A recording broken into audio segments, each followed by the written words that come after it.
ఇలా గనుక టమాటా పచ్చడి వేసుకొని తింటే నోట్లో నీళ్లు ఊరుతాయండి.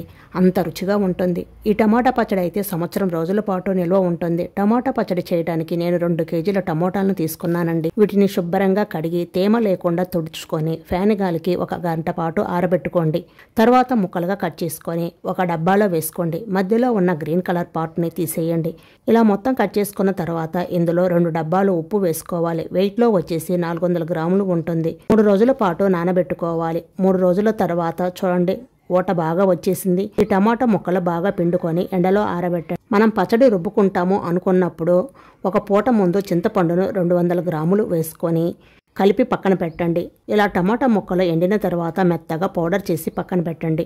ఆవాలు 50 గ్రాములు, మెంతులు 50 గ్రాములు ఫ్రై చేసుకొని వాటిని కూడా పొడి చేసుకొని పక్కన పెట్టండి. ఈ టమాటా రసంలో టమాటా పౌడరు, ఆవాలు, మెంతుల పౌడరు వేసి బాగా కలపండి. తర్వాత 4 గిద్దల కారం వేసి కలపండి. ఇప్పుడు ఇది మొత్తం బాగా రుబ్బుకోండి. తర్వాత పోపు వేసుకొని తింటే అదిరిపోతుందండి.